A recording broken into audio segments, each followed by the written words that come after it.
Hey folks, John with Complete Technology Solutions, your friend in the computer business. So a couple things for you. A couple of you guys might be able to see the little edges of my stage over here and some stuff I'm adding for you. But I've got us kind of zoomed in here because until it's ready, I don't want to show you. I got something kind of neat over here I think you guys are going to get a kick out of. But you can probably tell by the description up there what we're going to be doing today. But I'm going to do it a little bit differently this time. Let's check this out. All right, guys. They're zeroed out, but that just burnt right into that platform. So this is, for those who don't know, Stronghold Legend. Time to bake a pie. Here we go. What I wanted to do from the first time I opened up that VIC-20 and started banging out programs. Hey guys, so I know that the I missed March 14th. I really wish I hadn't done that. I was trying to make this video on that schedule for my Bake a Pie because that was Pie Day. But what the heck, a little better late than never, right? So we're going to do a little Bake a Pie. Now you guys will remember the last time I did one of these Arcade1ups. I did the Teenage Mutant Ninja Turtles version. And for those of you that forgot, I'll go ahead and throw a link up here in the description for you. It was hugely popular. People really liked it. In fact, that client still comes back now and then to tell me how much he loves that thing. But when I did it, there was other things I wanted to do that I just couldn't do because it wasn't mine. It was his, and he didn't really want to put that extra money into it. So check this out. I picked us up, oh golly, an Arcade1up Final Fight. That's what we're talking about, guys. Now, while it does lack the 4-player ability, it gives me enough room on the top to do a few more things that I really wanted to do. And I think you're going to like where I'm going with this. We're going to do something kind of creative to it that I have never seen anybody do yet, so what the heck, why not? To do this conversion, we're going to need a few items, aren't we? Let's see what we're going to need. Yeah, I love these Arcade1ups, guys. Ever since they started coming out, the concept of having an arcade game in your house has always been huge. But the concept of having every arcade game in your house, that's even better, right? Because you play these things. Hey, I'm a huge fan of Strider and Final Fight. I love Ghosts and Goblins, and I definitely love 1944, the entire series. But at the end of the day, it's 4 games, and you're going to get tired of that pretty quick, right? So what we're going to do is we're going to put every arcade game into this thing. Why not, right? So to do this, now a lot of you guys remember the last time we have to use an LCD encoder board. Now what this does is it allows the HDMI from the Raspberry to get up into the encoder board and then up into the screen itself. Now what it'll also do is that it's got a breakout on it to allow you to get the audio from the Raspberry through the HDMI and then over to your amplifier to amplify the sound coming out of the speaker. Now this unit has one speaker and it's actually built into the actual control panel. I'm not a big fan of that, and at some point in the future we may do like a 6x9 or a pair of speakers on the side or something like that. But for the moment we're going to go ahead and tie into that existing speaker. It'll be dirt simple to change that in the future if we should want to. So, got our LCD encoder board. Have to have our audio cable, and hopefully Stumpy is getting a shot of this. I know it's kind of like a flat surface here for him, and I'm still on that tiny little tripod, but I've got another one coming. So, the audio cable, it's going to go from a 3.5 millimeter up to RCA. So, from the encoder board on the 3.5 to the RCA inputs of the amplifier. And speaking of the amplifier, I used the same model of amp we used last time with a couple of minor exceptions. So this is the actual amplifier that we're going to be using. All right, looks pretty generic. However, this version has 2 things the other one didn't. Number 1, it's got Bluetooth built into it. So theoretically, you could be playing your games and pipe your own music into it, which I thought was a pretty cool option. The other thing that I really like about this is it's got a remote control. So in other words, to change your volume, you can actually adjust it out here without having to reach behind the machine and adjust the volume. That's a pretty cool plus right there. Power supply for the amp. Of course, we're going to have a Raspberry. Now we're going to go with my favorite tried and true B3 Plus. Now this one has already been pre-configured with an image specifically for an Arcade1up. And if you guys want me to make a video specifically on how to create this image, how to set it up, how to transfer games onto it, how to change the bezel status, all that kind of stuff, let me know. There's a lot of videos out there on how to do it. But as you can see on Stumpy here, we also have pins 5 and 6 keyed up to be the soft power on and off for the Raspberry. Now, that's something else we're going to do a little different. If you'll recall in that last video, on the top of all these Arcade1ups, you've got a power switch, and then to the right of it, you've got a volume slider. Now, we're not going to use the volume slider because we've got an amp with a remote, but it occurred to me, why leave that there? I mean, yeah, you could leave it there for the aesthetics, but if I pull that volume slider out, we've got a perfect hole for something else. And it occurred to me, let's add in another USB port. Because if we have another USB port to the Raspberry, they can add in a keyboard, a mouse, one of the dongles for both, or another controller for a third player. You could even put a USB hub on it and add 2 more controllers for 4 players. And as you guys know, they have a lot of 4-player games in some of these, Teenage Mutant Ninja Turtles and Simpsons and Gauntlet, all those old school big games that would take 4 players. You could do it with this, so why not, right? Now, here's the next thing I thought. Why have a coin button?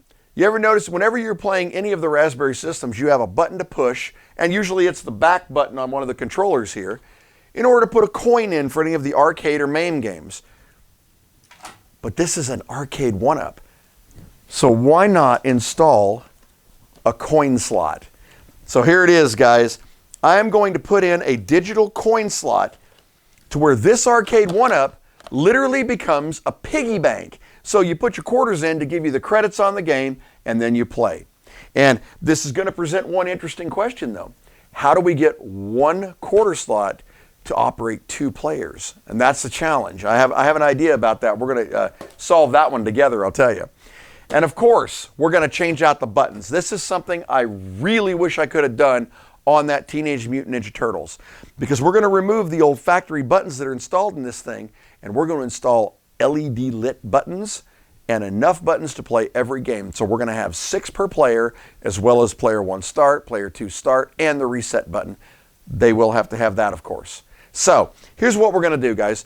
I'm going to clear the bench here, and then what I'm going to do is I'm going to show you a couple of pictures and give you an idea of what I was looking at. I went ahead and I already pre-assembled this sort of loosely, and because I wanted to show you what I was looking at and where I decided to drill some holes in this thing for the extra buttons. So take a look at this. Okay, guys, so as you can see here, here's the Arcade1up in its completed form. Now, as you can see, it only has 2 buttons. So you've got your attack and your jump button, joysticks in place, and the 2 sliders. Now, as I was taking a look at this control panel, it occurred to me that we're going to have to add in 4 more buttons per player. Now, of course, on the left player, that was not a challenge. That was actually pretty simple. On the right player, it presented a little bit of an issue because we couldn't go too far to the right. Also, when I decided I was going to add the coin slot, I looked down on the bottom here and I thought, well, we want to put it on the bottom and not on that thin piece of wood on the top because we don't want any flex. So I decided I'm going to mount this down to the right of the Final Fight logo, but down on the bottom. Once I removed the back panel to take a look at where the buttons were going to go, this is a look at the back panel. And when you remove this, there are going to be 6 screws that hold this in place. As I looked at the top of this, I removed the joystick ball on the right joystick, and I thought that hole is drilled at the exact same size as the other 2 holes. So it occurred to me, instead of going to the right with the buttons, what if we move the joystick left and line everything up on that button? I measured the distance between the left button if we added an extra button on the left player, and the joystick if we moved it over 1 inch to the left. Now that's what I ended up deciding to do. And let me take a look and let me show you what we've got going on it. All right, so here's what we're going to do, guys. Now, this is the actual panel that's off of that Arcade1up. The screws to remove it are here, here, here, here, here, and here. Now, we're not going to reuse these screws. In fact, I may or may not even reinstall this back panel. And let me show you why. I'm going to pull this off of here. I've actually pre-unscrewed it. And this is actually what the control panel looks like under an Arcade1up, minus, of course, the buttons that I've drilled in here. But we'll get to that. Now, this is the factory equipment and where it's all currently installed, and this is exactly what you'll find whenever you open up one of these Arcade1ups. There's nothing to them. There's actually literally nothing to it. You've got one ribbon cable that feeds from here, which looks like an IDE cable that goes up to the board on the back of the LCD screen. We're not going to be using any of the equipment that's in here with the exception of one button. So here's what I did. Now, referring back to that picture I sent you a minute ago, these are where the factory buttons are. And it occurred to me I had 2 options. I can either add a button here and here, which would put them dangerously close to the side, or add a button here and move this joystick over to the left, which is what I elected to do. Because as you can see with this one, I was able to drill 2 here and 2 here to give us 6 buttons here, a joystick, and 6 buttons here. Up here is where the reset button is going to be. Now, the reset button is going to be important because since we're going to have a coin slot that is actually going to add credits in, the reset button and player 1 are going to be the 2 buttons that are going to allow you to reset the game and get you back into the main menu so you can select another game. So the way this should work when we're done with it is we should be able to hit those 2 buttons to the reset and the player 1. It'll go back into the main menus, but there will be no credits. They will have to go in, select the game. When they go into the game, they'll have to drop the quarters in to add the credits. Then they can play the game. When they're done, same thing, reset back to the main menu. So you have to have that button in there. There's no way around it. This is the volume button that I was talking about that just happens to be coincidentally pretty darn close to the same size as the USB port. So really, I should just have to drill that in, and we should have a functional USB. I might have to knock that out a tiny bit just in case USB inserts were wider, but I think that's going to be perfect for where we want to put that. So since we're using none of the existing equipment, and I mean none of it, what I'm going to do is I'm going to go ahead and remove everything out of this, take it down to a raw board, and then we're going to start doing this installation. All right, guys, so remember we were talking about how when you're doing these things, you want to stay flexible. So when I removed the switch out of the volume control, it occurred to me that these buttons, or these holes right here, were actually pretty close to the same distance as that USB port. Look at that, guys. Look at that. So it occurred to me that if I dremel this out a tiny bit, I might be able to screw that USB port in directly right there. Let's give that a shot and see what it looks like. All right, guys, so if you will recall, one of the rules I always say on any of my videos is to stay fluid with these projects because you're doing things that maybe nobody's ever done before, or you're doing them in a way that nobody's ever tried. Remember what I was telling you about how those buttons lined up? Check this out, guys. USB port perfectly in the center and screwed down, which means that when we remount this, and we're going to do that right now as a matter of fact, let's see what this looks like.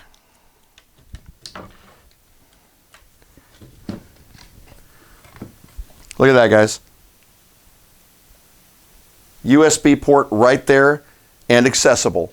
Now, we may want to move that a tad bit over unless we add in like an extension, a USB extension. But overall, that positioning couldn't have been any better if I tried. It looks wonderful. All right, so let's go ahead and secure this board down and then we'll take the next step. Here we go. All right, guys, so here we go, back with you.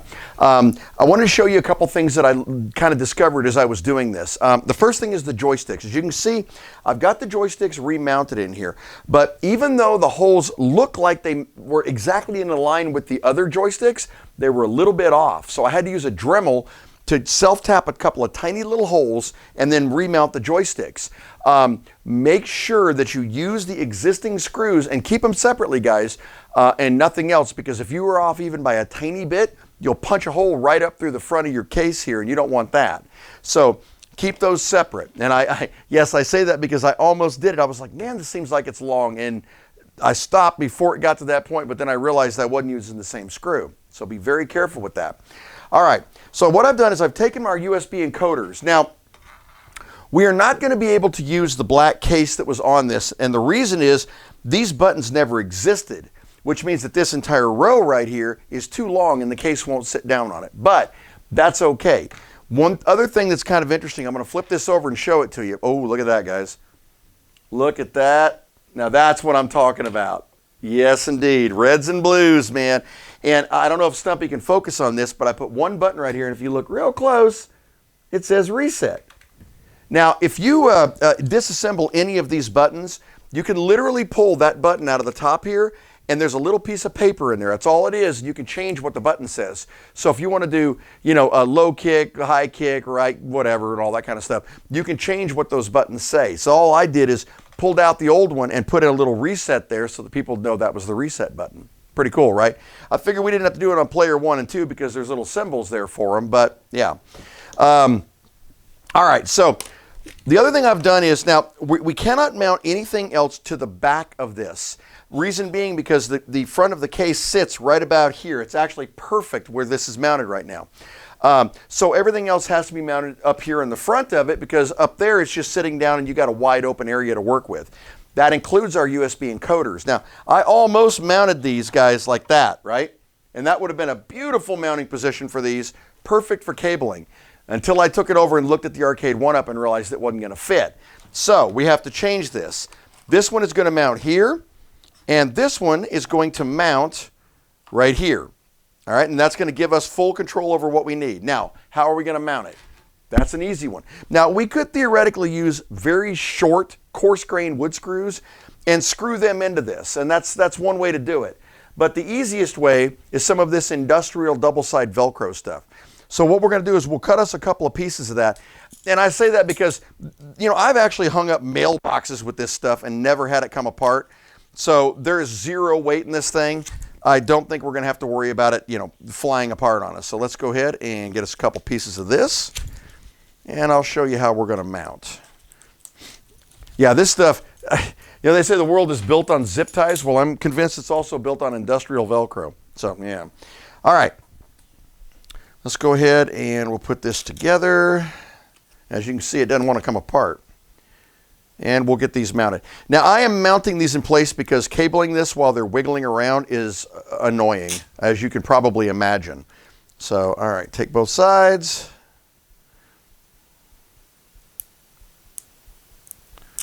Like so. And we'll mount this one right here. Just like that. There we go, guys. And as you can see, that's never going anywhere. So we'll rinse and repeat with this side.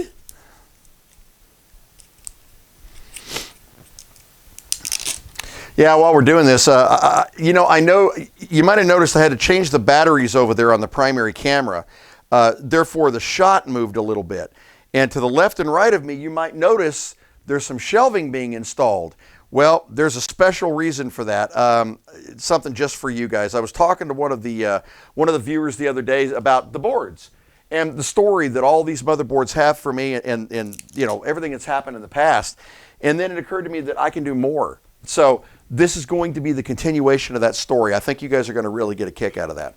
Oh, by the way, remember we were talking about the mounting of this second joystick? Well, if you look at this right here, you can see those two holes were the original mounting position for that joystick where this button is. Look how perfectly that mounted right in the middle there. Look at that. I mean, that couldn't have been any better if we tried. It looks like it came from the factory like that. It's gorgeous, right? I was very happy with that. Now, of course, alternatively, guys, yes, we could have gone out and cut a piece of plywood this size and put the buttons anywhere we wanted to. But we wanted to make this as simple as possible using what we had. Incidentally, all I used was a 1-inch, it's like an auger bit. It comes down to a little V, and you create a pilot hole and then just screw right down into it till it's the exact size you want, which is exactly what I did. That's why none of our buttons are wiggly. So, all right, now that we've got these mounted, the next thing we're going to do is go ahead and start wiring up all of our LED lights and our buttons on each one of the controllers. So I'm going to go ahead and get this one wired up and show you what it looks like. Here we go. Hey guys, all right, I want to show you one thing that's very important. Now, from kit to kit, this is going to vary. Now, you can see that I've got some of this kind of cabled up back here, and as Stumpy can see, it's very straightforward. So from one pin to one joystick, one pin to one button, so on and so forth. The joystick, though, there are a couple of ways these can actually wire. Now, there are some joysticks where you actually have one 2-pin pole at each one of the 4 poles on the joystick. In this particular case on this kit, and I do very much like this, there's actually a ribbon cable that plugs in to the controller, which is really nice, so that's less wires you have to deal with. One thing you want to be careful of when you're wiring this, you've got 2 short pins here, and hopefully Stumpy's picking that up, and 2 longer pins. The short pins are the actual button controls themselves. The longer pins are the LEDs that are built into them. So if you reverse that, okay, theoretically, if you reverse that, you're not going to blow it up.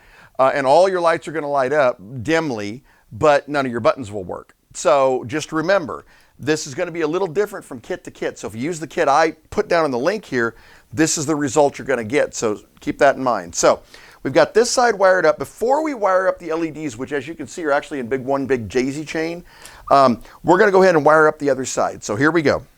All right, guys, so as you can see, I've got both sides now wired up and into the respective controllers. Remember when you're doing this that you want to make sure that if this button's going to this, that it matches up on this side so that they're the same, all right?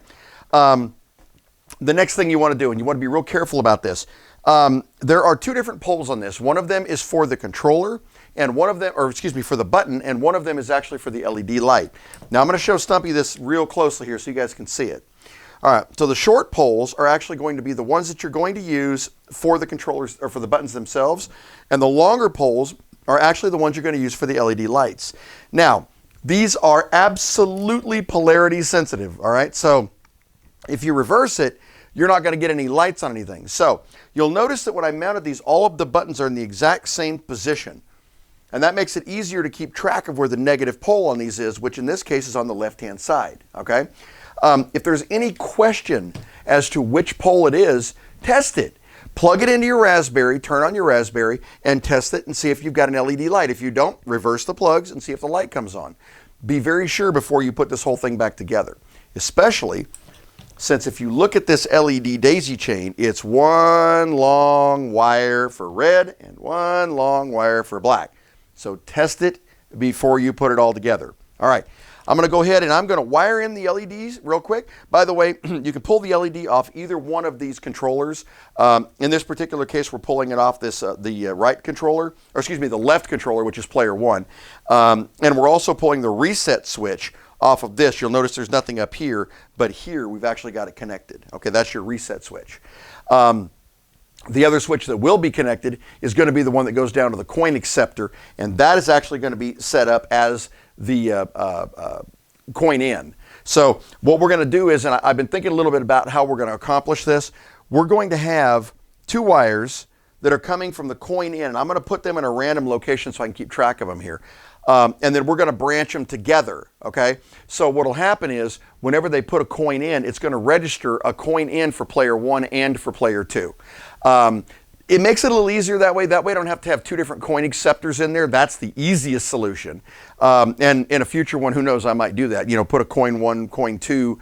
But, you know, if you do that, you run into other things, issues also, and it's not really worth it. So we're going to go ahead and do it this way, and then we'll see how it works out. And who knows, in the future, we'll see if we're going to take it from there. So, all right, let's go ahead and get the LEDs wired up, and we'll go ahead and get everything tied up, and then we'll be right back with you. Okay, guys, so here's what we got. I want to show Stumpy this. Now, we've got both sides wired in correctly. We've got the controllers on the shorter pins. We've got the LEDs on the longer pins, and of course the LEDs are daisy chained. Guys, as you see this on Stumpy, I know this looks complex. It's not. It's a lot easier than it actually looks. Essentially, you're just daisy chaining connections. The only thing that I did do in here, and you'll notice, I've got a couple of these that are actually shrink wrapped together. There are excess pins on the black and the red whenever you do this, because we're not using that many LEDs in here. We had a couple extras. That will give you possibilities in the future. If you want to add other LEDs, or you want to add like a rim of LEDs around the outside or anything like that, those pins are there. Now, for those of you guys who've watched my videos for long periods of time, you know that my motto is test, test, test.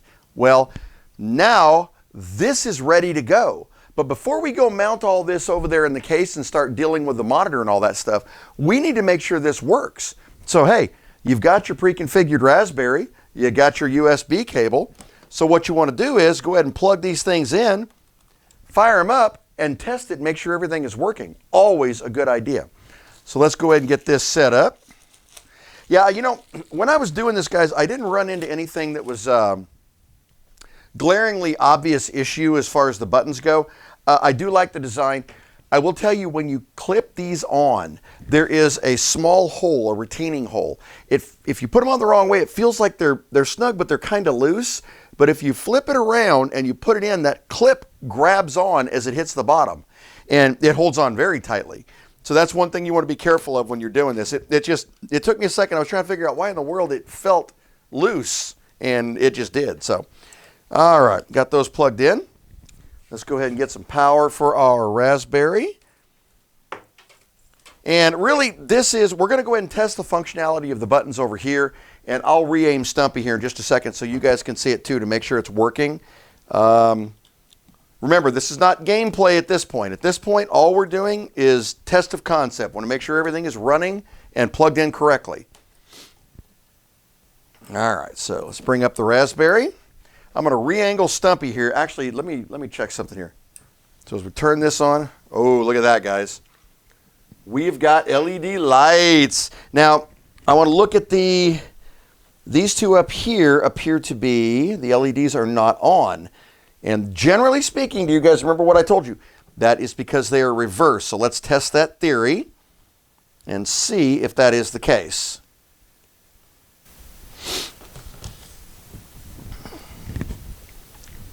So as the camera can see over there, you can actually see all of our buttons. Let's try reversing these two and see if that solves the LED light up problem, or rather lack of light up problem. Look at there, guys. All the lights are on now. Even the reset's on. Kind of hard to see that through that paper, though. I might do something about that at a later point. Maybe use some like film or something like that on there. We'll get to that. All right, so we're going to go ahead and test this thing out now. And as you can see, I've got all the lights working. Now, I want to tell you one thing that we did here. I went ahead, this button that came in this machine, and I want to show this. The switch on it is, I mean, you can't even hear it. It's very, very weak. So what was happening is it wasn't actually selecting, and this is a critical button to reset. This is your hotkey. So I went ahead and went with one of the blue buttons that we had in there, and then of course I'll change the label on that button in a little bit, the same way to put reset or whatever we want to on that button.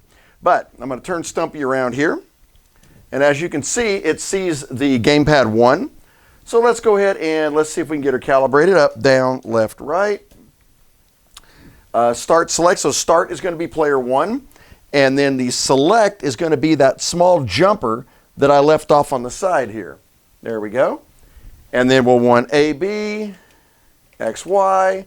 There's no shoulders. We'll go shoulder, shoulder, those two buttons. So, incidentally, in RetroPie, games like Mortal Kombat and Street Fighter, the block is keyed to the shoulder buttons. So that's why you need to have those in here for sure. All right. Going through all that. And for our hotkey, we're going to use this button. And as you can see, it registered that button, okay? And we're going to go ahead and save it. Now, the question that I'm wondering, and this is something that I'm going to have to take a look at. So we're in the game system right now. As you can see, it's moving right along normally. So let's go back into the configuration. And let's go to configure input again.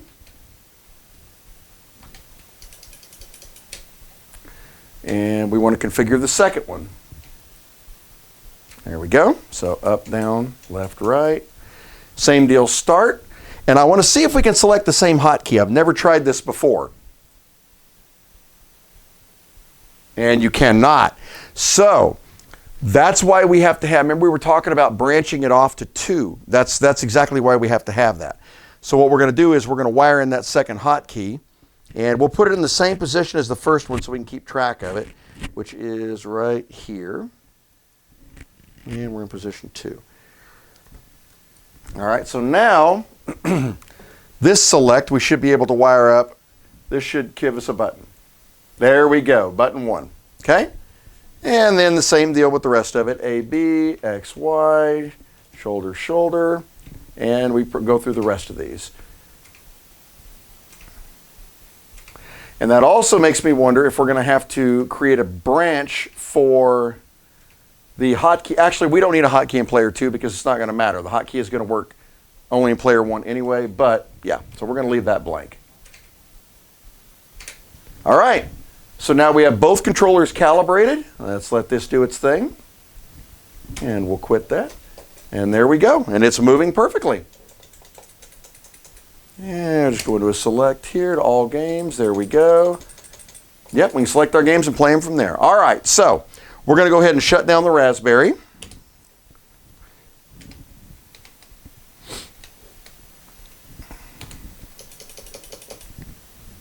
We're going to quit and shut down. Okay, so at this point, our Raspberry is now prepared, all right? We've got the soft power configured on the Raspberry 2 to where if you touch the 2 connections, it'll automatically go into standby mode. touching it again will automatically put it back into play mode. So we'll be wiring all that up when we get out there. So, all right, let's unplug our Raspberry here and move it off to the side. And we will be ready to take the next step. All right, guys, so here's what we've got going. We've got our panel ready to go. It's all set up and configured here. I will tell you that the USB port mounted in here worked out better than I ever could have expected.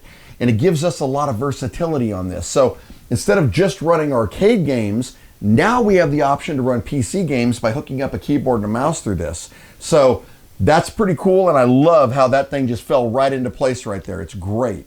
So off the back of this, the only two cables that are going to be free is going to be obviously the USB port that we just added, and then of course the start for player 1 and 2. Now we're going to run two more cables down, and these two cables are going to be for the coin acceptor. If you're not running a coin acceptor, then all you have to do is wire up one extra button on player 2, and then you've got a player 1 and player 2, select and start. That's all you'd need. But we wanted a coin acceptor. We want something unique and creative. So here's what we've got. I wanted to show you the coin acceptor. Now, this is the one that I have listed down here in the description. All right, to say this, the instructions are cryptic, guys, and let me, they're not real easy to follow. The diagrams are not real good, and one thing that bothers me worse than all, there's no power supply anywhere with this thing. It requires a 12 volt, 300 milliamp at least power supply.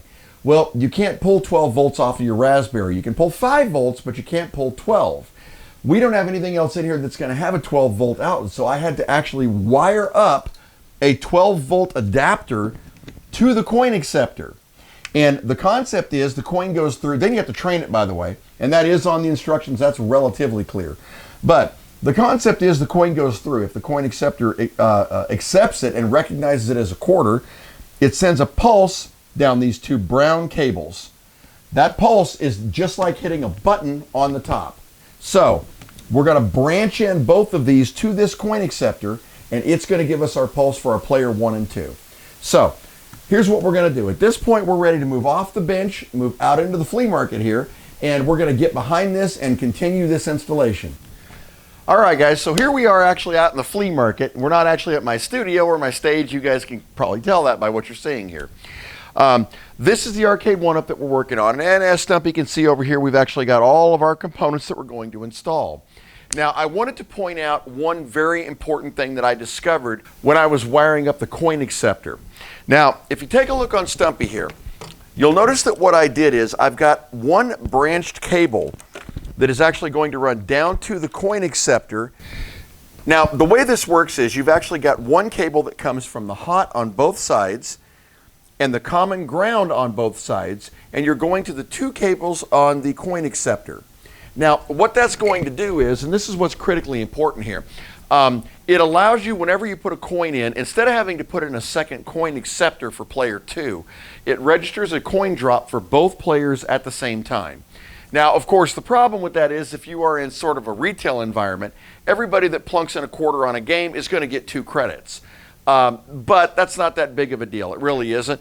On the other hand, the other alternative would be to set up a second coin acceptor and just have a player 1 and player 2 coin acceptor.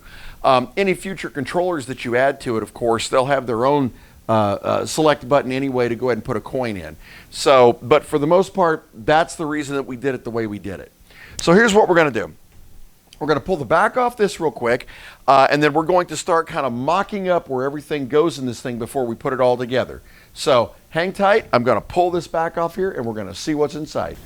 All right, guys. So as you can see, I've got Stumpy aimed directly into this, and I'm hoping it's going to give you guys a good enough view since this is already assembled. When I did that other Arcade1up, of course, I took it out of the box and assembled it on the bench. But I really wanted to, give you guys a feel of what it'd be like to do this if you were just picking it up and it was already assembled from somebody's house. So that's what we're working off of here. All right. So if you look at this ribbon cable was the original ribbon cable that was plugged directly into the control panel that was sitting on the top there. So if you remove that ribbon cable, this board is actually what controls everything within this thing. It's the power into it, it's the actual board with the games in it, it's the interface to the LCD board, it's everything combined. So what we're going to do is we're going to go ahead and we're going to pull this board off because we're not going to be using it. To do that, all you do is remove these two screws.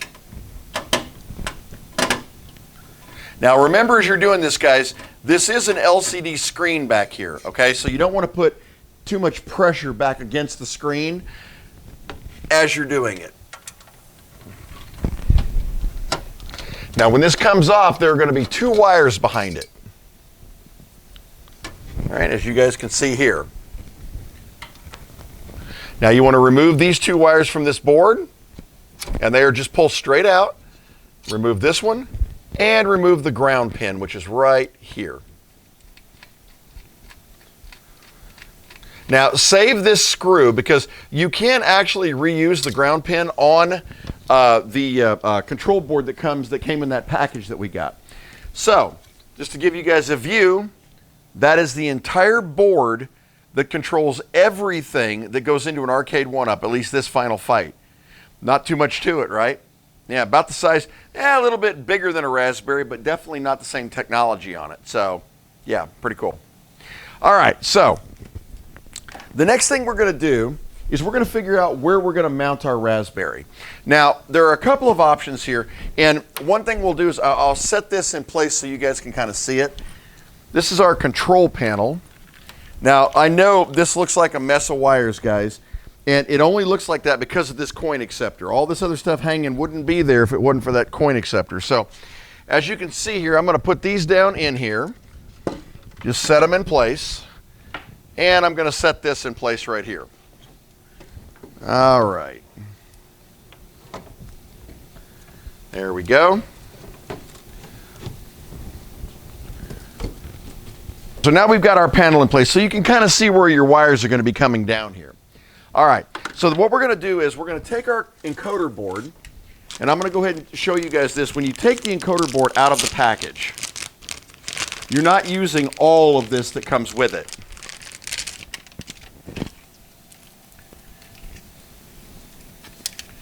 All you are using is the green board and this little thing. This actually allows you to adjust the settings on the monitor, but that's it. So you can actually remove this part. Now the cool thing about these encoder boards, and I'll try to give you guys a good look at this too.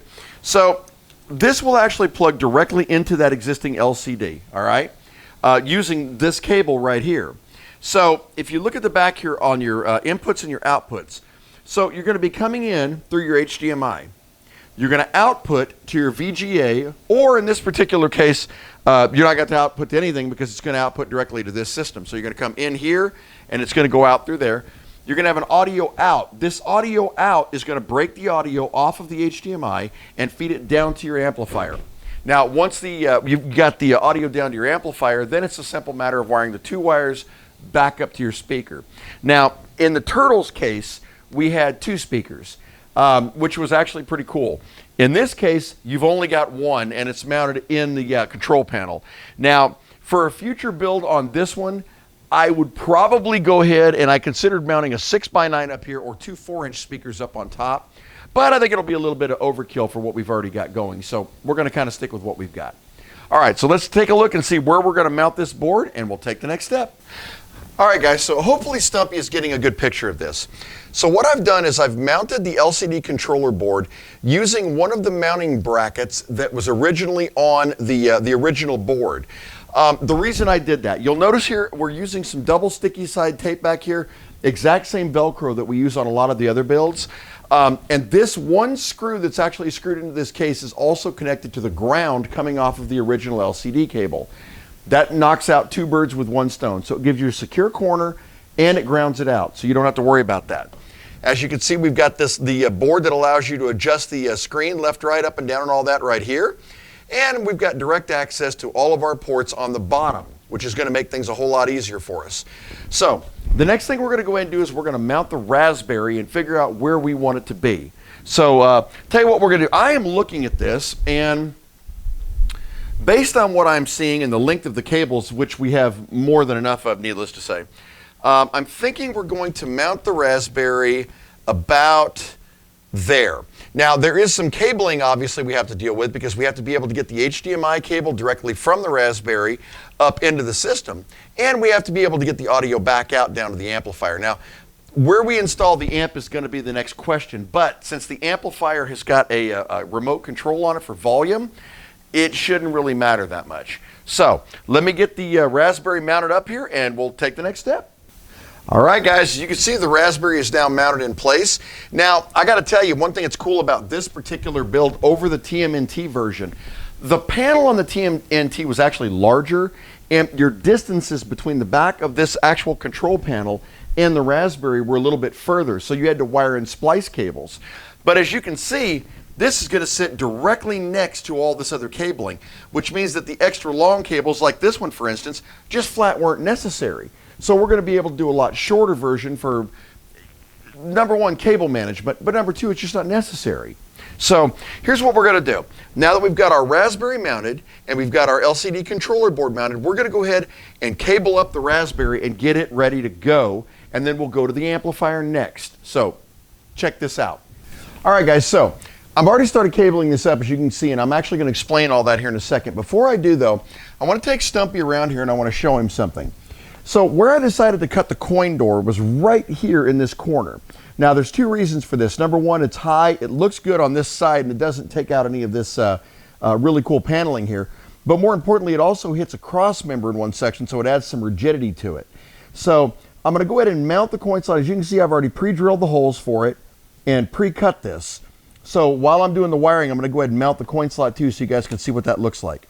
All right, guys, so as you can see, we've got some of this cabled up. Now I want to give Stumpy a run through on exactly how I've got this done. All right, one thing I want to point out, guys, and one of the questions that I get asked the most on all of my builds, and I mean, I don't care if it's a PC or one of the Bake a Pie episodes or anything like that, guys, why do I cable so thoroughly if it's never going to be seen? Well, there's three reasons, all right? The number one, and this is the one that every tech would give you, is surfaceability. You can literally trace every single cable I have installed in here, backtrace it to its original source, where it's going, and swap it out if necessary. Number two, cleanliness. I mean, at the end of the day, you know, it looks a lot better when you open up this case if everything's not just strung out and hanging. And we've all seen Raspberry builds like that, where they're just kind of hanging in there and just sitting in there. Okay, that's silly, right? And then the third, pride, guys.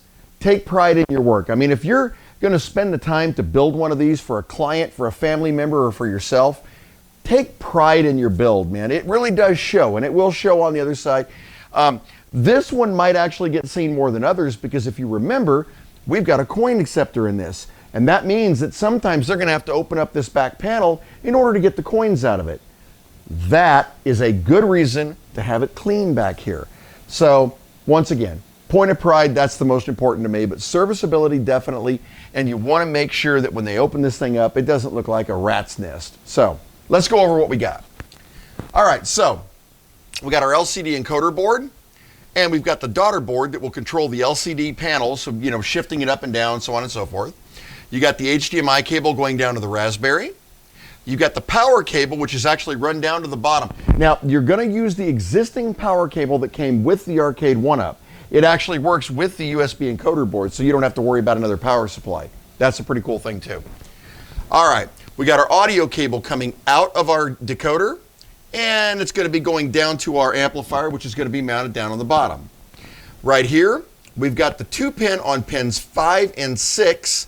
This is the on-off switch coming from the front panel. Now, guys, I'm going to put a link down here for an instruction manual on how to write that script. It's like a one-liner and it takes no time. But if you do it and you're noticing weird functionality, like it'll work when you first do it, but it won't work after it reboots, I'm going to put an additional script down in the description. All you have to do is copy that in. It'll work perfectly. So, all right. As you can see, we've got our coin acceptor here, and our coin acceptor runs down. Here's our power for it. Now, in this exact same line here, we've got our audio cable that's going up to this tiny speaker. Guys, literally, that is run off the thinnest wire I've ever seen, so needless to say, that speaker is not some massive, powerful boombox speaker. So this should be just fine for that. All right, and this is running down to the bottom too. Now, down here on the bottom, we're going to have the amplifier mounted and we're going to have our power strip that everything is going to connect into, and then we're going to run the power strip cable out of the back of this. Now, on the last video, somebody did request that I install the actual female plug. Looks like a PC plug. And I was going to do that. Unfortunately, it didn't come in on time. So we're going to do this the same way. We're going to put a 20-footer on there. That way, if they want to, they can pull the cable out as long as they want, or just push it back up in the bottom here, and that'll act as a coil.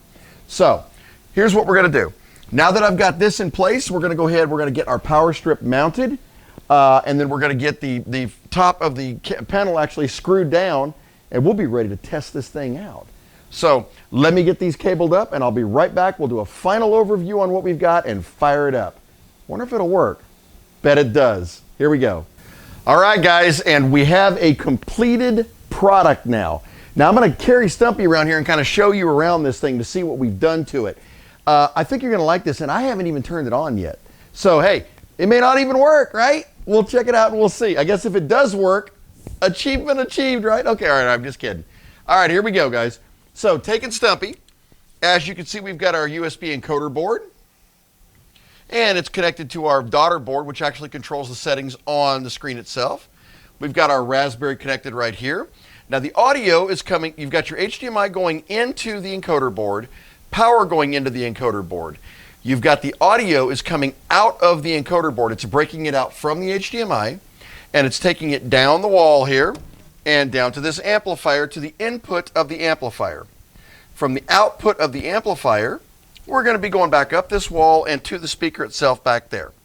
On this side, you've got the USB ports, 1 and 2 for the controllers, and the third one for that center port that we added in. Here, we've got the coin acceptor, and you'll notice that I put a little bucket on down here that will serve to collect the coins.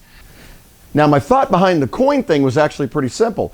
This turns into not only a cool little arcade game if you want a man cave or maybe even to put into a small business, but if you give it to a child, it becomes a piggy bank. They play the game, quarters go in, saves the quarters. That's assuming it all works. Now, one other thing I want to show you on this amplifier. The amplifier not only has a volume control through a little remote, but it also has Bluetooth built onto it, also accessible from the remote. So, say you don't want to listen to your game while you're playing, you want to listen to music on your phone. Bluetooth it up and have fun with it. So, here's what we're going to do, guys. Now, I am not going to put the back on this right now because I still have to cut 2 holes, and I'll show you where that's going to be.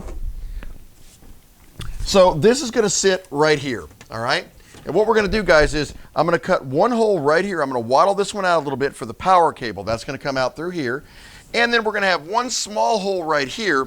Because the remote for the amplifier is infrared, they still have to have line of sight. So they're still going to have to kind of point it at it and then adjust the remote for the power or for the Bluetooth. So not a big deal, and it is still cool. And as you can see, everything is mounted tight. None of that's going to go anywhere when this gets moved. All right, let me reposition Stumpy.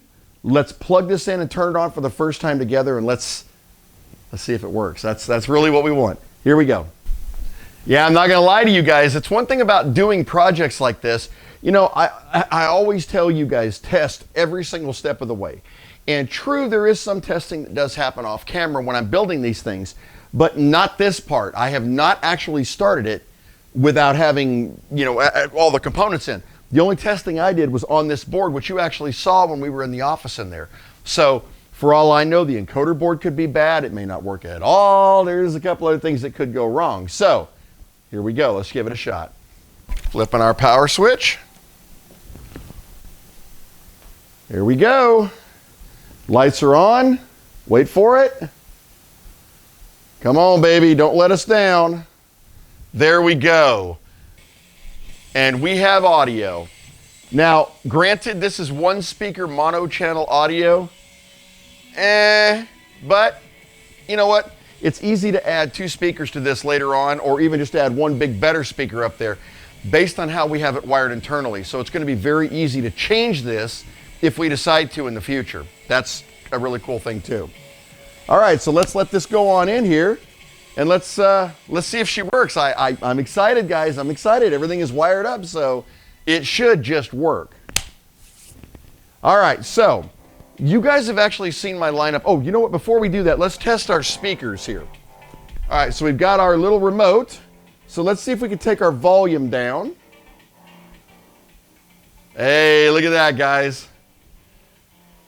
Now, the big question, can we Bluetooth it? So let's put this in Bluetooth mode.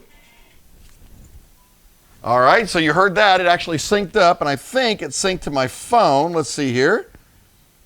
And let's play.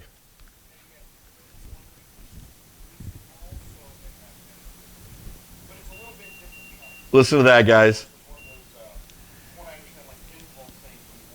That's coming off my phone Bluetooth through this system. And of course, you can take the volume up as high as you want to, but can you listen to music while you play your games? Absolutely. Wow. All right, let me take it out of Bluetooth. That should put it back in game mode. And there's our game audio. And we'll adjust that volume down here. Now, you can, on the amplifier, you can adjust the bass and treble also if you want to. Like I said, this speaker is terrible, guys. You're probably talking about 5 watts or something silly like that. At some point in the future, if this is going to a client, I would absolutely put another speaker in. Or what I really want to do is put a big old giant 6x9 up at the top, or maybe a stereo 6x9. I thought that'd be kind of cool too, like sideways. That'd be kind of neat. But, well, let's give it a shot. You know what we haven't tested? Any games. All right, so our controllers should still be calibrated. Yes, they are. And you'll notice that we've limited this collection to the arcade games and the MAME games. Now, we've done that for a reason, obviously, because most of the arcade MAME games are designed for quarters. This will run with any system. And that quarter slot will become your start on any one of the games. So they can get into it, but to start it, they got to put a quarter in. So in the future, we may add more games to it. But let's just pick a game. You know what? Let's pick... I know what, let's pick one of the ones that everybody on the planet plays. Let's go down here. By the way, you've got 3 levels of speed when you're scrolling, guys. 2nd level and 3rd level. You can see how fast that's actually scrolling right now. Well, we're going to go down to G. Anybody want to guess what game we're going to? Anybody guess? All right. Of course, we're going to play some Galaga. And the cool thing about Galaga is it actually starts up exactly like the arcade versions used to. So with the scramble screens and all the checksums and all that.